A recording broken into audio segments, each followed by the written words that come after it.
The 2024 Paris Olympics have brought world-class athletes right here to the River Seine, despite a century-old swimming ban. On a scorching day like today, it does seem tempting jumping into the water. Unfortunately, I'll need to find another way to cool off. Whew. Although Paris invested $1.5 billion to clean up the Seine, tests show that it's unsafe to swim after heavy rains. Does this mean that the river is only kind of clean and that dollars went down the drain, figuratively and literally? Well, this is quite common in cities with older infrastructures. It's most of the big European cities have this kind of sewage system. Paris has a combined sewage system where wastewater and rainwater flow into the same drainage pipes. During heavy rains, they can overflow into the river. To try and stop this, the city of Paris built a gigantic tank which aims to store the excess fluid so it can't flow into the waterway. This buffer, it has a certain capacity. So if the rain event is small enough, it will fill up to a certain extent and then it will be slowly pumped out.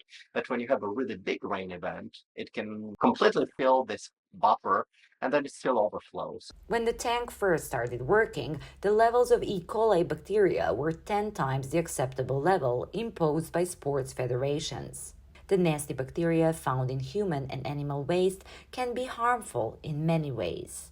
And you may get conjunctivitis from, E. coli can do that. But then there are some pathogenic forms of E. coli that can potentially kill you. They're very rare. Most likely, at the concentrations we're seeing nowadays, the risk is limited, to getting a pretty bad diarrhea.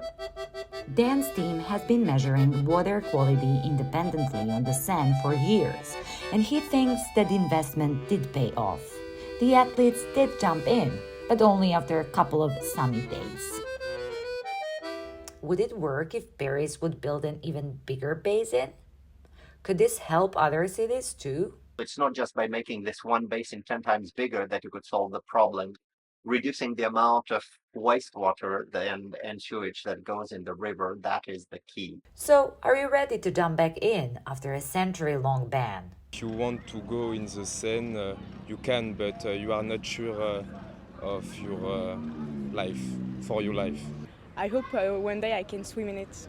That's it. No swimming for me this time, so I'll stick to some other cooling activities.